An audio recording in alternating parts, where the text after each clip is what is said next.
श्री गुरुभ्यो नमः। नमस्कार मित्रों, स्वाध्याय के इस क्रम में मैं जानकी शरण आचार्य आपका स्वागत करता हूँ। हमारे स्वाध्याय के इस क्रम में हम अध्ययन कर रहे हैं सदानंद यति विरचित वेदांत सार ग्रंथ का। वेदांत सार ग्रंथ का यह द्वितीय भाग है। इस द्वितीय भाग में हम इस ग्रंथ का मंगलाचरण, अनुबंध चतुष्टय और वेदांत शब्द का क्या अर्थ है, इनकी हम इस वीडियो में चर्चा करेंगे। इस ग्रंथ के स्वाध्याय का हमारा यह क्रम रहेगा कि सबसे पहले हम जो ग्रंथ के मूल भाग हैं, यानी ग्रंथ की जो मूल पंक्ति है, संस्कृत में लिखी हुई मूल पंक्ति का पाठ, उसके बाद में मूल पंक्ति में जितने भी सामासिक पद हैं अथवा समस्त पद हैं उनका कुछ समास विग्रह, अन्वय इत्यादि करके सरल अर्थ, यानी मूल पंक्ति का सरल अर्थ, और उसके बाद में जहाँ कहीं भी हमें विशेष आवश्यकता रहेगी व्याख्यान की, उस विशेष व्याख्यान सरणी का हम अवलंबन करेंगे। आप इस स्वाध्याय का पूरा आनंद लीजिए और स्वाध्याय का आनंद लेने के पश्चात अगर आपका कोई सुझाव हो, आपका कोई प्रश्न हो, आपकी इस विषय से संबंधित कोई जिज्ञासा हो, तो आप वीडियो के इस कमेंट में आप अपनी जिज्ञासा या प्रश्न आप मुझे भेज सकते हैं। यथा समय हम उनका भी समाधान करेंगे, उस प्रश्नों के ऊपर भी, उन विषयों के ऊपर भी हम चर्चा करेंगे। तो चलिए शुरू करते हैं हमारे स्वाध्याय क्रम में प्राप्त वेदांत सार का यह द्वितीय भाग।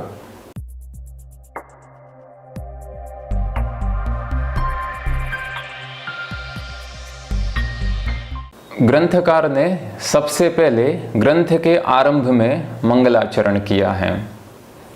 प्रश्न यह होता है कि ग्रंथकार ने ग्रंथ का साक्षात आरंभ क्यों नहीं किया, कि जिस ग्रंथ का वह प्रणयन करने जा रहा है, क्या उसी ग्रंथ की साक्षात वह रचना नहीं कर सकता? मंगलाचरण करने की क्या आवश्यकता है? तो ऐसा कहा जाता है कि हम भारतीय परंपरा में, हमारी शास्त्र परंपरा में किसी भी कार्य को निर्विघ्नतया परिसंपन्न करने के लिए मंगलाचरण किया जाता है। ये जो मंगलाचरण है यह किसी भी कार्य की पूर्णता के लिए जो बीच में आने वाले विघ्न हैं, उन विघ्नों को शांत करता है अथवा कम करता है। इसलिए हम किसी भी कार्य का आरंभ करते हैं तो ये स्वाभाविक है कि बहुत सारे विघ्न बीच में आते हैं, तो उन सभी विघ्न और बाधाओं को दूर करने के लिए ग्रंथकार हैं वह अपने इष्ट देवता का, अपने गुरु का अथवा देवता का वंदन करते हुए, नमस्कार करते हुए वह प्रायः मंगलाचरण करते हैं। आप जानते हैं कि मंगलाचरण 3 प्रकार का होता है: नमस्कारात्मक, वस्तु निर्देशात्मक और आशीर्वादात्मक। हम यहाँ देखते हैं कि ग्रंथकार ने यहाँ भी एक मंगलाचरण किया है, तो सबसे पहले हम उस मंगलाचरण का पाठ करते हैं। उसके बाद में मंगलाचरण में जितने पद आए हैं उन पदों का हम क्रमशः सरल रीति से विश्लेषण करेंगे। तो ग्रंथकार मंगलाचरण इस प्रकार से करते हैं कि अखंडम सच्चिदानंदम आवांग मनस गोचरम आत्मानम अखिलाधारम आश्रय भीष्ट सिद्धये। सबसे पहले हम ये जो मंगलाचरण है इसमें जो पद आए हैं उन पदों को कुछ अलग अलग करके देखते हैं। सबसे पहला पद है अखंडम, उसके बाद में सच्चिदानंदम, ततः अवांग मनस गोचरम, उसके बाद में पद है आत्मानम, फिर अखिलाधारम, उसके बाद में आश्रये, ततः परम पद है अभीष्ट सिद्धये। ये इतने पद इस मंगलाचरण में हैं। तो इस मंगलाचरण में जितने पद हैं उन पदों का हम क्रमशः यहाँ विश्लेषण करेंगे। सबसे पहले इस मंगलाचरण का अर्थ क्या है यह हम समझते हैं। ग्रंथकार हैं वह ग्रंथकार का नाम इस मंगलाचरण में कहीं नहीं है, लेकिन इस मंगलाचरण में एक क्रियापद का प्रयोग हुआ है और जिस क्रियापद के आधार पर इस क्रिया का कोई न कोई कर्ता है, उस कर्ता की हम संभावना करते हैं। वह क्रियापद कौन सा है? आश्रये, यानी मैं आश्रय लेता हूं। तो आश्रय इस प्रकार का जो पद है वह अहम इस प्रकार के पद का अध्याहार करवाने का सामर्थ्य रखता है। तो अहम इत्युक्ते मैं कौन? मैं ग्रंथकार सदानंद यति। अखंडम जो अखंड हैं, अनंत हैं, खंड रहित हैं वैसे, और जो सच्चिदानंदम सत चित आनंद स्वरूप, अवांग मनस गोचरम जो वाणी और मन के अविषय हैं, और कैसे हैं, आत्मानम जो स्वयं आत्मस्वरूप हैं, और कैसे हैं, अखिलाधारम, अखिलाधारम नाम समस्त जगत के जो आधार हैं, ऐसे जो आत्मानम यानी जो परमात्मा है, उस परमात्मा का मैं आश्रय लेता हूँ, आश्रये है ना, मैं उन परमात्मा की शरण में जाता हूँ अथवा मैं उन परमात्मा का आश्रय लेता हूँ। आश्रय लेने का क्या प्रयोजन है, अभीष्ट सिद्धये, अभीष्ट यानी जो मेरे अनुकूल हैं, जो जिस कार्य को करने के लिए मैं प्रवृत्त हुआ हूँ, जो मेरा मनोरथ है, उस मनोरथ की सिद्धि हो, उसमें कोई बीच में बाधा नहीं आए, कोई विघ्न नहीं आए, इसलिए अपने मनोरथ की सिद्धि के लिए, अभीष्ट की सिद्धि के लिए मैं उस अखंड सच्चिदानंद अवांग मनस गोचर आत्मानम अखिलाधारम आत्मानम अखिलाधारम अहम आश्रये, यह इस मंगलाचरण का स्थूल अर्थ है। अब हम इस मंगलाचरण में जो पद आए हैं उन पदों का कुछ वेदांत की दृष्टि से विश्लेषण करते हैं।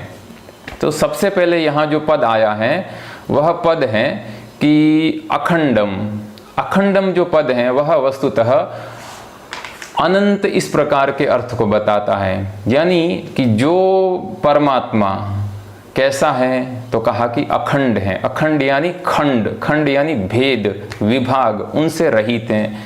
ये विभाग किस प्रकार का होता है, जैसे हम लोक में देखते हैं धर्म धर्मी का खंड है, यानी धर्म धर्मी का भेद है, कार्य कारण का भेद है, गुण गुणी का भेद है, अवयव अवयवी का भेद है, अंश अंशी का भेद है।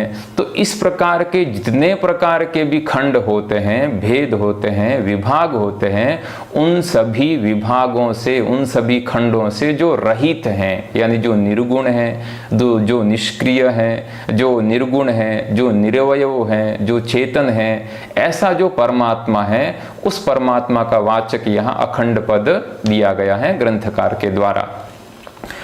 उसके बाद में ग्रंथकार हैं वह दूसरा पद रखते हैं सच्चिदानंदम, कि ये जो अखंड परमात्मा है यह कैसे हैं, उस परमात्मा का स्वरूप क्या है, नहीं लक्षण प्रमाणाभ्याम वस्तु सिद्धि, अगर हम किसी का वर्णन कर रहे हैं तो उसका लक्षण बताइए। तो यहाँ जो सच्चिदानंदम जो पद कहा गया है वह परमात्मा का स्वरूप वाचक पद हैं, यानी परमात्मा का वह लक्षण बताता है। वेदांत दर्शन में दो प्रकार के लक्षण स्वीकार किए गए हैं, एक तटस्थ लक्षण होता है और एक स्वरूप लक्षण होता है। तो यहाँ जो ये सच्चिदानंदम जो पद कहा गया है यह परमात्मा का स्वरूप लक्षण बताने वाला है, यानी जो जिस वस्तु का जो स्वरूप बताने वाला जो भी धर्म होता है वह उस वस्तु का स्वरूप लक्षण होता है। जैसे यहाँ परमात्मा का स्वरूप लक्षण सच्चिदानंदम है और परमात्मा का तटस्थ लक्षण जगत कारणत्वम, यह परमात्मा का तटस्थ लक्षण बनता है, जिसकी चर्चा हम आगे के भाग में कभी करेंगे जहाँ प्रसंग आएगा तब। अब प्रश्न होता है कि ब्रह्म है वह सच्चिदानंदम है, तो सत चित आनंद, इसमें सच्चिदानंद में तीन पद हैं, सत चित आनंद। सत शब्द का क्या अर्थ है, तो सत शब्द का अर्थ होता है त्रिकाल अबाध्यत्वम, यानी जिसका तीनों ही काल में, वर्तमान भूत और भविष्य, इन तीनों ही काल में जिसकी सत्ता का कभी भी बाध नहीं होता है, जिसमें कभी भी कोई विकार नहीं आता है, जिसमें कभी भी कोई परिवर्तन नहीं आता है, जो कूटस्थ की तरह, जो हमेशा एक तरह ही रहता है, ऐसा जो होता है उसको हम कहते हैं सत। परमात्मा है उसमें कभी कोई विकार नहीं आता है। परमात्मा यद्यपि इस संसार का कारण है, परमात्मा संसार की उत्पत्ति करता है, सृष्टि की रचना करता है, फिर भी उस परमात्मा में लेश मात्र भी कोई विकार नहीं आता है, न परमात्मा का कभी नाश होता है। इसलिए परमात्मा है वह सत स्वरूप है। अतः सत्यत्वम नाम नित्यत्वम, अर्थात त्रिकाल अबाध्यत्वम, तीनों ही काल में जिसका बाध नहीं हो। उसके बाद में सच्चिदानंद पद में दूसरा स्वरूप है चित, कि परमात्मा सत्य तो है किंतु वह अचेतन नहीं है, जड़ नहीं है, अपितु परमात्मा चेतन है। इसलिए परमात्मा में चैतन्य है और परमात्मा के चैतन्य से ही यह समस्त संसार, समस्त जगत चेतन प्रतीत होता है। समस्त प्राणियों में चैतन्य हमें प्रतीत होता है, इसलिए परमात्मा है वह चित्त स्वरूप भी है। उसके बाद में परमात्मा का जो तीसरा जो स्वरूप यहाँ बताया है वह है आनंद, है ना, आनंद स्वरूप। परमात्मा है वह आनंद स्वरूप है, यानी वह आनंद से ओतप्रोत है। जिस प्रकार से जैसे सूर्य है वह प्रकाश से ओतप्रोत है, जिस प्रकार से एक नमक का कोई खंड होता है वह सर्वत्र, है ना, अंतः बाह्य, अंदर से बाहर से सभी तरह से जैसे वह लवण से ही ओतप्रोत होता है, लवणमय होता है, तद्वद परमात्मा अपि आनंद स्वरूपमस्ति। और उस परमात्मा के आनंद से ही इस समस्त संसार के प्राणी आनंद को प्राप्त करते हैं। यानी इस जगत में हमें जो भी आनंद की प्राप्ति होती है वह भी परमात्मा के आनंद के अंश से ही इस आनंद की अनुभूति हमें होती है। इसलिए जितना भी जो आनंद का जो निरतिशय आनंद है वह निरतिशय आनंद परमात्मा का है। तो यहाँ मंगलाचरण में ये परमात्मा के दो पदों का यहाँ विश्लेषण हुआ, अखंडम सच्चिदानंदम। उसके बाद में कहा कि वह परमात्मा कैसा है, तो ऐसा कहा कि वह परमात्मा अवांग मनस गोचरम। अवांग मनस गोचरम यानी जो वाणी और मन का जो अविषय है, परमात्मा है वह वाणी और मन का अविषय है। यानी हम वाणी और मन के द्वारा, असंस्कृत मन के द्वारा और इस स्थूल वाणी के द्वारा न तो परमात्मा का चिंतन कर सकते हैं, न परमात्मा का जो वस्तुतः जो याथा तथ्य जो स्वरूप है उस स्वरूप का हम वर्णन कर सकते हैं इस स्थूल वाणी के द्वारा। इसलिए यहाँ इस ग्रंथ में ग्रंथकार ने परमात्मा को कहा है कि अवांग मनस गोचरम, यानी जिसका वाणी से वर्णन न हो सके और मन से जिसका चिंतन न हो सके।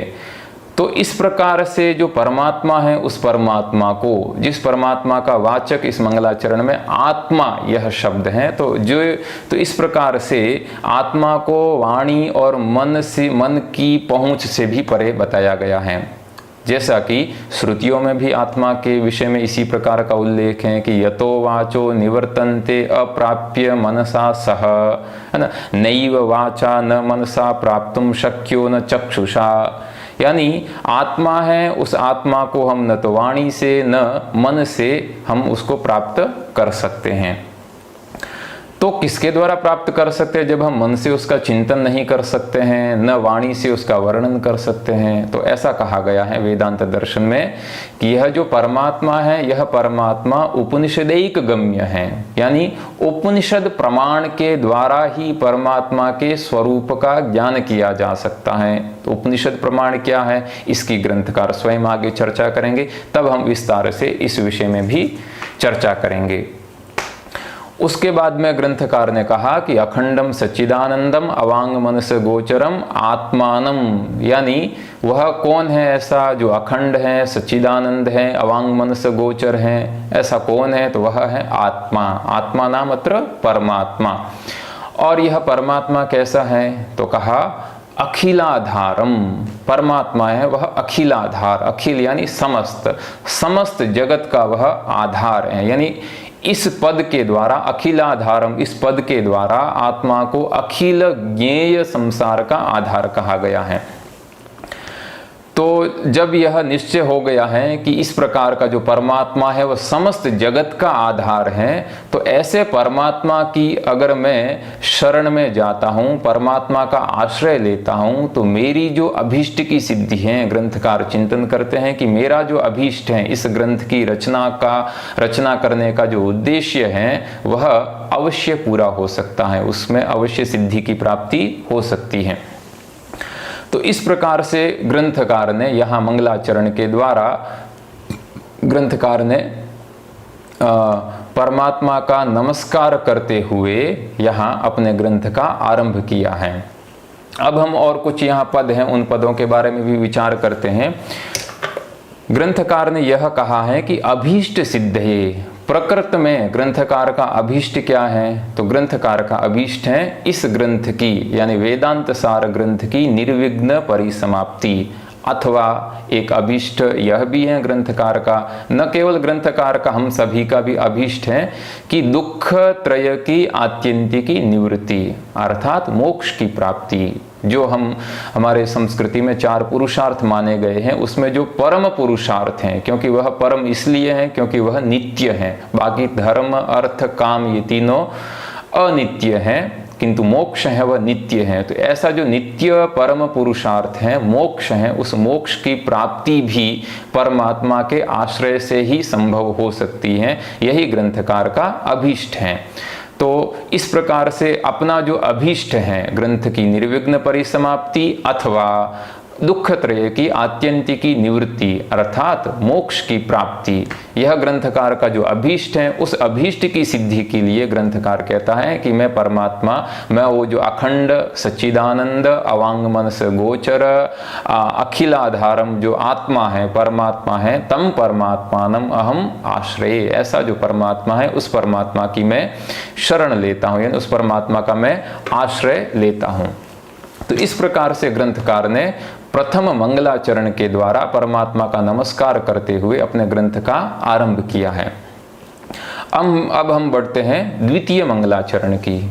तो यहाँ एक ऐसा प्रश्न हो सकता है कि जब ग्रंथकार ने परमात्मा का नमस्कार करते हुए, परमात्मा का आश्रय लेते हुए एक मंगलाचरण कर दिया है, तो उसी से ही जब निर्विघ्न ग्रंथ की निर्विघ्न परिसमाप्ति और दुखत्रय की आत्यंतिक की निवृत्ति जो ग्रंथकार को अभीष्ट है उसकी सिद्धि हो जाती है, तो फिर द्वितीय मंगलाचरण करने की क्या आवश्यकता है? तो इसके समाधान में ऐसा कहा गया है कि जो द्वितीय मंगलाचरण है वह ग्रंथकार ने अपने गुरु की आराधना की है द्वितीय मंगलाचरण में, है ना। तो एक बार हम पहले मंगलाचरण देख लेते हैं। क्या मंगलाचरण है द्वितीय मंगलाचरण? मंगलाचरण इस प्रकार से है, अर्थतोप्यद्वयानंदान अतीत द्वैत भानतः गुरून् आराध्य वेदांत सारम वक्ष्ये यथामति। पहले एक बार हम ग्रंथ में जो पद आए हैं उनको अलग अलग करके पढ़ते हैं। अर्थतः अपि अद्वयानंदान अतीत द्वैत भानतः गुरून् आराध्य वेदांत सारम वक्ष्ये यथामति। अन्वय अगर हम इस मंगलाचरण का करें तो इस प्रकार से हो सकता है कि अर्थतः अपि अद्वयान अतीत द्वैत भानतः अर्थतः अपि अद्वयानंदान गुरून् आराध्य यथामति वेदांत सारम वक्ष्ये। मंगलाचरण का क्या अर्थ होगा? तो मंगलाचरण का अर्थ यह है कि जो गुरून् आराध्य, यहाँ जो क्रियापद है मंगलाचरण में वह है वक्ष्ये, है ना, उत्तम पुरुष का एक वचन वक्ष्ये, यानी अहम वक्ष्ये, है ना, कह वक्ष्ये, तो अहम वक्ष्ये यानी मैं कहूँगा, है ना। तो अहम इस पद का भी हम अध्याहार यहाँ कर सकते हैं। तो उस अध्याहार करने से मंगलाचरण का अर्थ क्या निष्पन्न होगा? तो पहले हम मंगलाचरण का एक स्थूल अर्थ देखते हैं। ग्रंथकार यह कहते हैं कि मेरे जो गुरु हैं उन गुरु का नाम अद्वयानंद है, इसलिए यहाँ जो अद्वयानंदान गुरून् ये जो पद आए हैं और वेदांत सारम ये द्वितीय एक वचन के पद, गुरून् जो पद है द्वितीय बहुवचन का है, अद्वयानंदान वह भी द्वितीय बहुवचन का है, और वेदांत सारम वो जो पद है वह द्वितीय एक वचन का पद है। तो ग्रंथकार क्या कह रहे हैं? वह ये कह रहे हैं कि जो अतीत द्वैत भानतः, यानी मेरे जो गुरु हैं वह द्वैत का जो भान है, यानी यह जीव अलग हैं, परमात्मा अलग हैं, गुण गुणी धर्म धर्मी, इस प्रकार का समस्त प्रकार का जो द्वैत है उस द्वैत के भान से भी, द्वैत की प्रतीति से भी मेरे जो गुरु हैं वह कैसे हैं? तो कहा अतीत द्वैत भानतः, न केवल मेरे जो गुरु हैं वह नाम से अद्वयानंद हैं, यानी उन गुरु का नाम अद्वयानंद केवल नाम से नहीं है, अपितु वह अर्थतः अपि अद्वयानंद हैं, यानी जैसे किसी व्यक्ति का नाम लक्ष्मी प्रसाद होता है अथवा लक्ष्मी नारायण लक्ष्मी होता है, किंतु अगर उसके पास में लक्ष्मी के नाम पर अगर कुछ फूटी कौड़ी भी नहीं है तो वह केवल नाम से लक्ष्मी चंद है अथवा लक्ष्मी प्रसाद है, किंतु उसके पास में वस्तुतः लक्ष्मी है नहीं, यानी वह केवल नाम से लक्ष्मी है, अर्थतः वह लक्ष्मी नहीं है। किंतु यहाँ ग्रंथकार यह कहते हैं कि जो मेरे गुरु हैं वह न केवल शब्द से अद्वयानंद हैं अपितु अर्थतः अपि अद्वयानंद हैं। वो अर्थतः क्यों अद्वयानंद हैं? तो वह कहते हैं अतीत द्वैत भानतः, है ना, अतीतम द्वैतम, है ना, अतीतम द्वैतस्य यद् भानम, द्वैतस्य यद् भानम अस्ति तद अतीतम अस्ति, अतीतम नाम गतम अस्ति, कि पहले द्वैत था किंतु अब वह द्वैत है। वह वेदांत का अध्ययन करते हुए जब ब्रह्म विद्या की प्राप्ति होती है तब द्वैत का जो भान है वह भी अतीत हो गया है। ऐसे जो गुरु हैं उन गुरु को मैं यहाँ गुरुन आराध्य, और वो अतीत जो अद्वयानंद है वह अतीत द्वैत भानतः, है ना, अतीत के द्वैत के भान से भी वह न केवल शब्द से वह अद्वयानंद हुए हैं अपितु अर्थतः अपि अद्वयानंद हुए हैं। ऐसे में जो गुरु हैं उन गुरु को, है ना, गुरु के लिए यहाँ ग्रंथकार ने बहुवचन का प्रयोग किया है। तो इसके विषय में कुछ ग्रंथकार ऐसा समाधान देते हैं कि यद्यपि जो उनके गुरु हैं वह गुरु अद्वयानंद एक ही हैं, फिर भी, है ना, पूजायाम बहुवचनम, गुरु हैं, देवता हैं, है ना, जो श्रेष्ठ हैं उनके लिए हम बहुवचन का प्रयोग करते हैं। तो उसी परंपरा की दृष्टि से ग्रंथकार ने यहाँ गुरु शब्द के लिए बहुवचन पद का प्रयोग किया है कि गुरून् आराध्य, कि अहम गुरून् आराध्य, है ना, वक्ष्ये, मैं कहूँगा, है ना, क्या कहूँगा, वेदांत सारम, ये जो वेदांत सार ग्रंथ है इस ग्रंथ को मैं कहूँगा।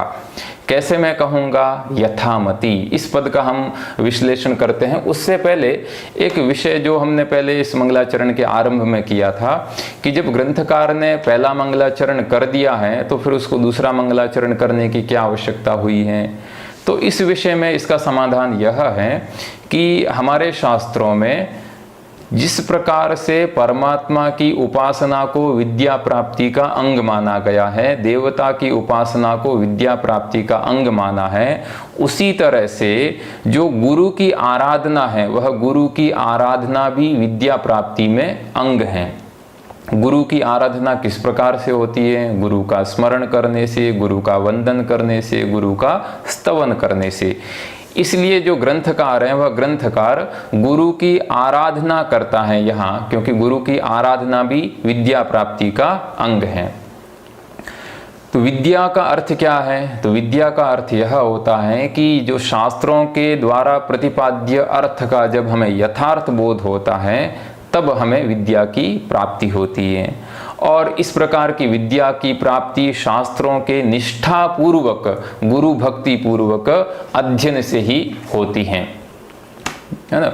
इसलिए एक प्रश्न, एक समाधान हमारे पास में यह भी निकल कर आया है कि गुरु की आराधना भी, है ना, गुरु की आराधना भी विद्या प्राप्ति का अंग है। जैसा कि श्वेतरोपनिषद में कहा गया है कि यस्य देवे परा भक्तिर् यथा देवे तथा गुरौ तस्येते कथिता ही अर्थाः प्रकाशन्ते महात्मनः।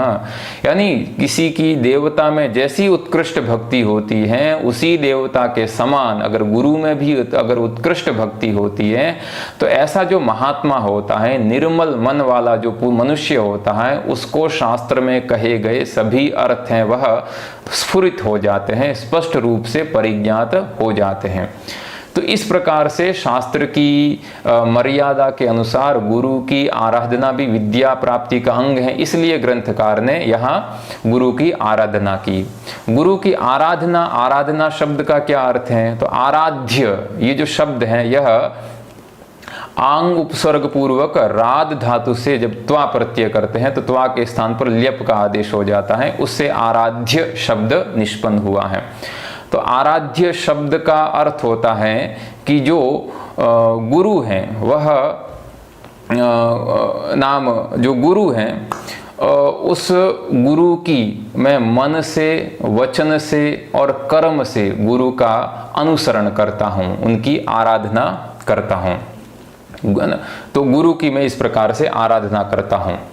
अतः अर्थतः अपि अद्वयानंदान, कि जो न केवल शब्द से अद्वयानंद हैं अपितु अतीत के द्वैत के भान से रहित होने के कारण जो अर्थ से भी अद्वयानंद हैं, ऐसे अद्वयानंद जो मेरे गुरु हैं, उन गुरु की आराधना करके वेदांत सारम वक्ष्ये, मैं वेदांत सार को कहूँगा।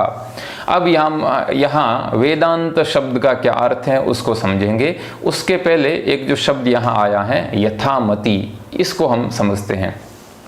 यथामति शब्द का अर्थ है कि वेदांत का जो स्वरूप है, जिस स्वरूप में वेदांत दर्शन प्रतिष्ठित है, उसी स्वरूप का हम यहाँ अध्ययन करेंगे, उसी स्वरूप को मैं कहूँगा। मैं अपनी तरफ से कुछ भी, ग्रंथकार कहते हैं कि मैं अपनी तरफ से कुछ भी यहाँ अप्रमाण के रूप में अथवा अधिक रूप में नहीं कहूँगा, जिसका कोई प्रमाण पूर्वाचार्यों अथवा शास्त्रों में नहीं कहा गया है। अतः यथामति, अथवा एक अर्थ यह भी हो सकता है कि यह जो वेदांत दर्शन है, यह मैंने अपने गुरु से जिस प्रकार से अध्ययन किया है, जिस स्वरूप में अध्ययन किया है, जिस वेदांत दर्शन का स्वरूप मुझे ज्ञात हुआ है, मैं वैसा का वैसा आपको भी कहूँगा। ऐसा नहीं है कि जो विद्या मुझे प्राप्त हुई है उसमें से कुछ विद्या का अंश में रखकर बाकी विद्या का ही अध्ययन कराऊंगा, यानी संपूर्ण विद्या का अध्ययन मैं आपको नहीं कराऊंगा। जैसा मैंने गुरु से अध्ययन किया है वैसा का वैसा मैं आपको वह वेदांत दर्शन कहूँगा। अब यहाँ ग्रंथकार कहते हैं कि वेदांतो नामोपनिषद प्रमाणम तदुपकारिणी शारीरक सूत्रादीनी छ, यानी वेदांत किसको कहेंगे, तो उपनिषद प्रमाण और शारीरक सूत्र इत्यादि को वेदांत कहते हैं, है ना। ये वेदांत शब्द का अर्थ हुआ वेदांत सार ग्रंथ कर्ता के अनुसार। तो यहाँ हम जो इस पंक्ति में कुछ पद आए हैं उन पदों की चर्चा करते हैं कि वेदांत अर्थात वेदांतो नाम, यानी वेदांत अर्थात क्या है, उपनिषद प्रमाणम, उपनिषद जिसमें प्रमाण है, और तदुपकारिणी, उस उपनिषद प्रमाण के उपकारक, है ना, साधक जो शारीरिक सूत्र इत्यादि हैं, उनकी संज्ञा वेदांत होती है। ये जो वेदांत शब्द है यह एक समस्त पद है, इसमें दो पद हैं, वेद और अंत। वेद शब्द का अर्थ त्रयी, है ना, चार वेद जिनसे हम ग्रहण करते हैं। तो उस वेद शब्द के और भी अलग अलग अर्थ पर्यायवाची शब्द प्राप्त होते हैं हमें, जैसे त्रयी हैं, श्रुति हैं, आमनाय हैं, समामनाय हैं, निगम है, आगम है, इस प्रकार के भी वेद के शब्द हमें पर्यायवाची के रूप में प्राप्त होते हैं। तो यहाँ जो ये जो वेद हैं, चारों वेद हैं, उन चारों वेदों का जो अंत, अंत शब्द का उत्तर भाग यह भी अर्थ होता है। तो चारों वेदों का जो उत्तर भाग है वह उपनिषद के रूप में प्रसिद्ध हैं, जो ईश, केन, कठ, प्रश्न, मुंड, मांडुक्य, तितिरी इत्यादि उपनिषदों के रूप में प्रसिद्ध हैं। और अंत शब्द का दूसरा अर्थ सार भी होता है, जैसे, है ना, दूध है, उस दूध का अंत, यानी अंत भाग क्या होता है, तो घृत के रूप में आता है हमारे साथ में, सार भाग के रूप में घृत के रूप में आता है। उसी तरह से वेद हैं, उस समस्त ज्ञान निधि वेद का जो सार है वह क्या है, उपनिषद है, और उस उपनिषद का ही दूसरा नाम वेदांत भी है। ये एक प्रकार की उपनिषद विद्या अथवा वेदांत विद्या भी इसको कह सकते हैं। अब उपनिषद शब्द हैं उसके विषय में हम थोड़ी चर्चा करेंगे, फिर उसके बाद में जो उपनिषद प्रमाण है। उपनिषद जो शब्द है वह संस्कृत व्याकरण की दृष्टि से विचार करें तो उपनी, इस दो उपसर्ग के द्वारा, दो उपसर्ग के बाद में जब हम सदरी धातु का प्रयोग करते हैं और क्विप प्रत्यय जब इसमें लगाते हैं तब उपनिषद इस प्रकार का शब्द बनता है। और संस्कृत व्याकरण के अनुसार सदरी धातुएं वह तीन अर्थों में प्रयुक्त होती हैं, जैसा कि व्याकरण का वचन है सदरी विशरण गत्यवसादनेषु, यानी सदरी धातु हैं वह विशरण अर्थ में, गति अर्थ में और अवसादन अर्थ में प्रयुक्त होती हैं। विशरण का अर्थ होता है विशीर्ण करना, शिथिल करना, गति का यहाँ अर्थ है प्राप्ति करवाना, और अवसादन का अर्थ है उन्मूलन करना, नाश करना। उप जो उपसर्ग है वह उप उपसर्ग है वह सामीप्य का द्योतक है ना, समीपता को अर्थ समीप सामीप्यम है ना, समीपता इस अर्थ को बताता है। और नी जो उपसर्ग है वह निश्चय इस अर्थ को बताता है। यानी जो विद्या गुरु के समीप रहकर जब हम जिस विद्या का अध्ययन करते हैं तो उस विद्या के अध्ययन करने से वह विद्या निश्चय ही ये जो अविद्या यानी अज्ञान के द्वारा जनित इस संसार का जो बंधन है उस बंधन को निश्चित रूप से इस संसार के बंधन को जो विद्या शिथिल कर देती है ना, विशीर्ण कर देती है, शिथिल कर देती है, उस विद्या का नाम है उपनिषद। ये उपनिषद शब्द का पहला अर्थ हुआ यहाँ।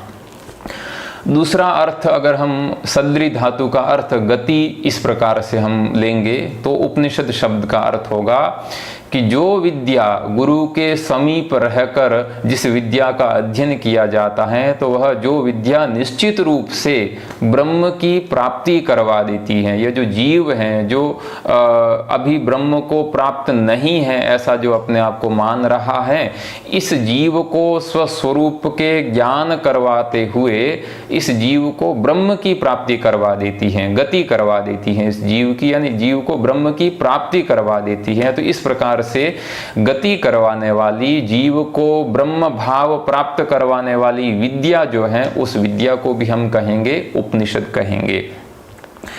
तृतीय जो अर्थ है वह है अवसादनम। अवसादनम का अर्थ है कि नाश करना, है ना, उन्मूलन करना। तो ये जो ब्रह्म विद्या है, यह ब्रह्म विद्या जो जीव हैं उस जीव की जो अज्ञान के द्वारा जनित जितने भी कार्य प्रपंच हैं उस कार्य प्रपंच को जड़ के सहित उसका उन्मूलन कर देती है, अवसादन कर देती है, नाश कर देती है। तो ऐसा जो जीव का जो अज्ञान है उस अज्ञान के द्वारा जनित जो भी कार्य जात है उस कार्य जात को जड़ से समाप्त करने वाली जो विद्या है उस विद्या का भी नाम उपनिषद है। इस प्रकार की जो उपनिषद है उस उपनिषद को हम कहते हैं वेदांत, है ना। अब जो उपनिषद प्रमाणम है इसका क्या अर्थ होगा, तो यानी ऐसी जो विद्या है उस विद्या की प्राप्ति में क्या प्रमाण है ना। तो कहा कि ऐसी जो विद्या है उस विद्या की प्राप्ति में उपनिषद ही प्रमाण है। यानी जिस विद्या में केवल और केवल उपनिषद ही प्रमाण है, उपनिषद से अतिरिक्त जो न तो प्रत्यक्ष के द्वारा न अनुमान के द्वारा जानी जा सकती है, न प्रत्यक्ष के द्वारा न उपमान अथवा किसी भी अन्य, यानी उपनिषद के अतिरिक्त किसी भी अन्य प्रमाणांतर के द्वारा जिसकी प्राप्ति नहीं की जा सकती है उसको हम कहेंगे उपनिषद प्रमाणम।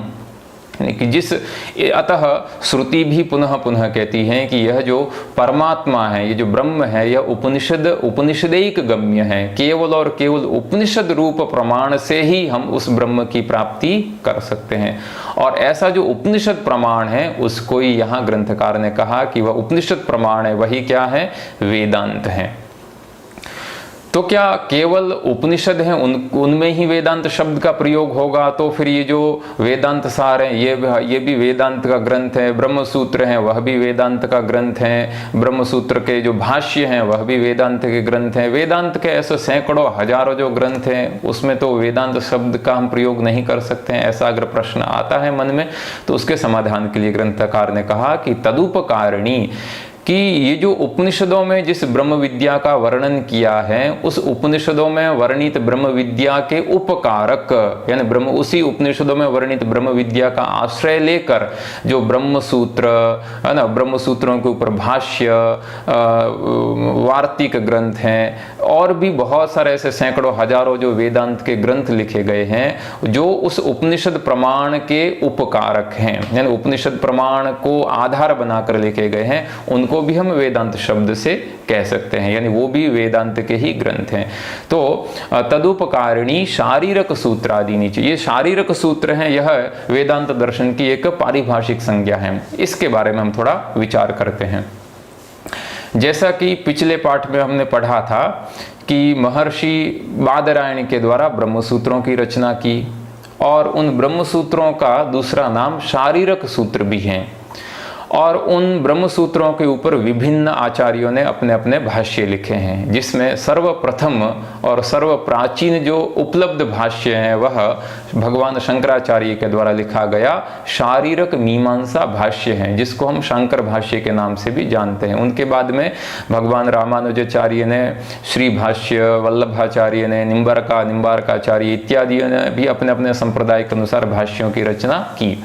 किंतु भगवान शंकराचार्य के द्वारा ब्रह्म सूत्रों के ऊपर जो शांकर भाष्य लिखा गया है उसको हम कहते हैं शारीरक मीमांसा भाष्य। इसलिए ग्रंथकार ने यहाँ कहा तदुपकारिणी शारीरक सूत्रादीनी, यानी जो ब्रह्म सूत्र और आदि पद से ब्रह्म सूत्र के ऊपर लिखा गया भाष्य, उस भाष्य के ऊपर लिखे गए जो व्याख्याएं हैं, जैसे भामती व्याख्या है, पंचपादिका व्याख्याएं हैं और विवरण व्याख्या है, रत्न प्रभा व्याख्याएं हैं, कल्पतरु, परिमल इत्यादि जितने भी व्याख्याएं और जो भी उन व्याख्याओं को और ब्रह्म सूत्रों को और भाष्य को आधार बनाकर जितने भी प्रकरण ग्रंथ लिखे गए हैं उनकी भी संज्ञा वेदांत होती है। ये जो शारीरक सूत्र है, शारीरक जो पद है, इसका हम थोड़ा और एक विचार करते हैं। जो शारीरक जो पद है वह शरीर इस पद से निष्पन्न होता है। किस तरह से? तो शरीरे भव शारीरम, जो शरीर में होता है यानी जो शरीर में रहता है, इस पद के अर्थ इसका अर्थ है यानी जो शरीर में होता है। शरीरे भव शारीरम और शारीरम एव शारीरकम, तो यानी जो शरीर में रहता है यानी शरीर में होता है, यानी शरीर के अभेद भ्रम, यानी शरीर में रहता है तो शरीर और उसका हमें अभेद होता है कि वही शरीर है अथवा शरीर ही वही है। ऐसा कौन है? आत्मा। तो जब तक यथार्थ रूप से ब्रह्म विद्या की प्राप्ति नहीं होती है, गुरु की आराधना पूर्वक विद्या की प्राप्ति नहीं होती है, तब तक शरीर भिन्न है और आत्मा भिन्न है, ऐसा यथार्थ रीति से अनुभव नहीं होता है। इसलिए जो शारीर है वह शरीर में रहने वाले को हम कहेंगे शारीर, वह है आत्मा। और उस शारीर यानी आत्मा का विश्लेषण करने वाला, विचार करने वाला, मीमांसा करने वाला जो भी ग्रंथ होता है उसको हम कहेंगे शारीरक ग्रंथ। तो जो ब्रह्म सूत्र हैं वह इसी जीव और परमात्मा ये दोनों एक हैं, इस प्रकार का वर्णन करने वाला है। अतः शारीरक सूत्र शब्द का यह अर्थ हुआ। और शारीरक सूत्र के बाद में जैसे बता दिया कि आदि पद से उसके ऊपर जो लिखे गए भाष्य, वार्तिक, व्याख्याएं, टीका, उपटीका इत्यादि ग्रंथ संपत्ति जितनी भी है वह भी वेदांत शब्द से अभिहित होती हैं। तो इस प्रकार से ग्रंथकार ने जिस द्वितीय मंगलाचरण में वेदांत सार को कहने की प्रतिज्ञा की थी, तो उस प्रतिज्ञा में जो वेदांत शब्द आया था उस वेदांत शब्द का विश्लेषण करके अब वह ये जो प्रकृत वेदांत सार ग्रंथ है, इस वेदांत सार ग्रंथ के बारे में बता रहे हैं। तो ग्रंथकार ऐसा कहते हैं कि अस्य वेदांत प्रकरणत्वात् तदीयैरेव अनुबंधैः तद्वत्ता सिद्धेर न ते पृथग आलोचनीयाः तत्रानुबंधो नाम अधिकारी विषय संबंध प्रयोजनानि। अर्थ क्या है? अर्थ यह है कि प्रत्येक शास्त्र के अथवा ग्रंथ के आरंभ में अनुबंधों का प्रदर्शन होता है। अनुबंध का अर्थ क्या होता है? तो आप स्थूल रूप से, अत्यंत सरल रूप से अगर हमें समझना हो तो आप ऐसा समझिए कि जो ग्रंथ हैं उस ग्रंथ के कुछ ऐसे विशेष अंश होते हैं जिन विशेष अंशों का ज्ञान होने के बाद में ही हम उस ग्रंथ का अध्ययन करने में प्रवृत्त होते हैं। जैसे मान लीजिए कि कोई षड्रस प्रिय कोई व्यक्ति है जिसको मधुर रस उसमें से सबसे ज़्यादा प्रिय है, तो ऐसा व्यक्ति कहीं भी अगर मधुर रस को या जलेबी या मिठाई को देखता है तो उसको वहाँ ज्ञान हो जाता है कि वहाँ मिठाई रखी हुई है, जलेबी रखी हुई है। तो जैसे वो उसको ज्ञान हो गया कि वहाँ जलेबी रखी हुई है तो उसको प्राप्त करने की वह चेष्टा करता है। क्यों चेष्टा करता है? भी वो प्राप्त होगी तो मुझे उसको प्राप्त करने का मेरा क्या प्रयोजन है, यहाँ इसका भक्षण करूँगा तो बड़े आनंद की प्राप्ति होगी। तो इस प्रकार से तो वो जो उस मधुर रस जलेबी में जो जलेबी का ज्ञान होते ही जैसे वो अपने आप वो जलेबी की तरफ खींचा चला जाता है अपने प्रयोजन की सिद्धि के लिए, तो उसमें वो जो ऐसा कुछ न कुछ तत्व रहता है उसको हम अनुबंध कह सकते हैं। शास्त्र की दृष्टि से अगर हम अनुबंध शब्द का विश्लेषण करें तो ऐसे जो जिनका ज्ञान होने के बाद में हम उस शास्त्र अथवा उस ग्रंथ के अध्ययन में प्रवृत्त होते हैं, क्योंकि जब तक किसी भी शास्त्र अथवा ग्रंथ के अनुबंधों का ज्ञान नहीं होगा तब तक कोई भी पाठक है वह उस शास्त्र अथवा ग्रंथ के अध्ययन में प्रवृत्त नहीं होगा। इसलिए कहा गया है कि जो प्रत्येक शास्त्र अथवा ग्रंथ के आरंभ में अनुबंध का ज्ञान होना आवश्यक है। अब प्रश्न यह है कि वह ये जो वेदांत दर्शन है, इस वेदांत दर्शन के क्या अनुबंध हैं?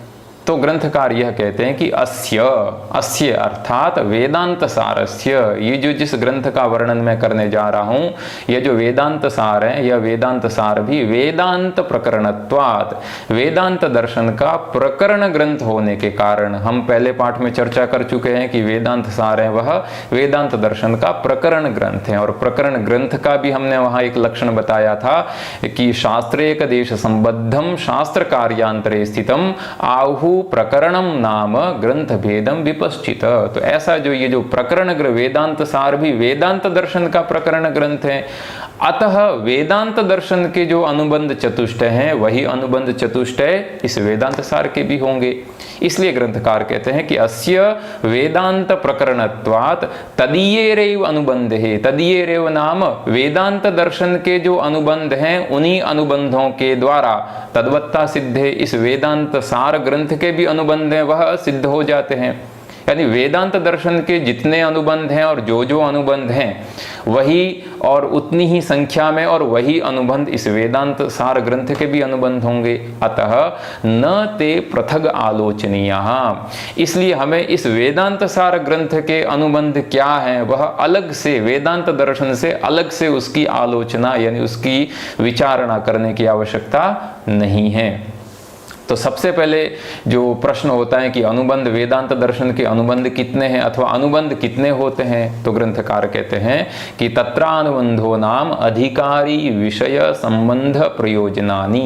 ग्रंथकार ने यहाँ द्वंद्व समास का पद प्रयोग किया है और जिस समास के द्वारा हमें यहाँ समस्त पद के द्वारा चतुर्थ संख्या का बोध होता है। यानी अनुबंध कितने हैं, तो यहाँ कहा कि प्रयोजनानि, कहाँ से लेकर अधिकारी विषय संबंध प्रयोजनानि, ये 4 अनुबंध होते हैं। तो वेदांत दर्शन के ये 4 अनुबंध हैं, तो यही के यही 4 अनुबंध इस वेदांत सार ग्रंथ के भी होंगे।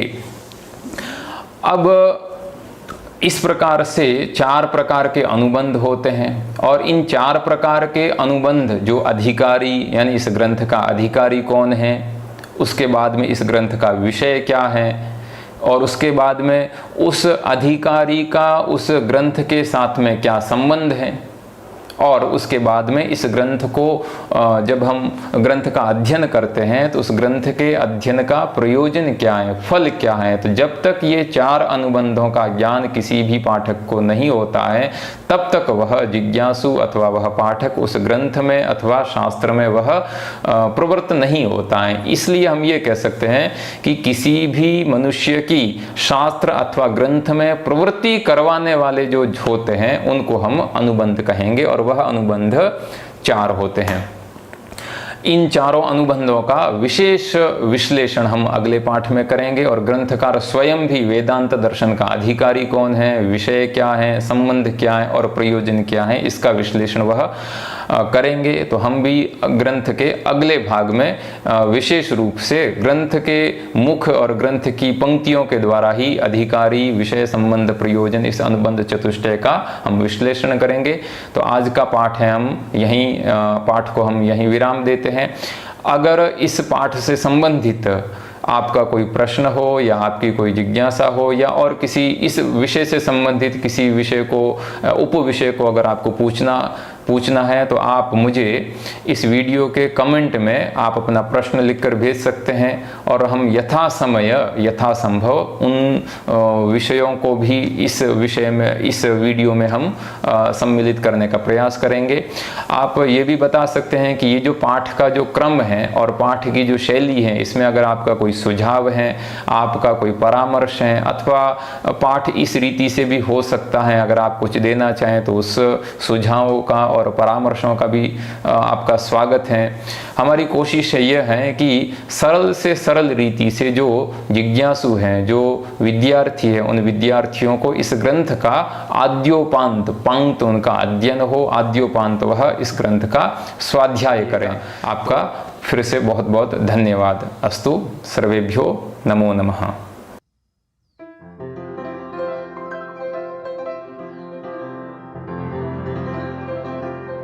अगर आपने हमारे इस चैनल को अभी तक सब्सक्राइब नहीं किया है तो आप यहाँ से सब्सक्राइब कर लीजिए और इस बेल आइकन को भी आप दबा दीजिए ताकि आपको नया वीडियो मिल सके।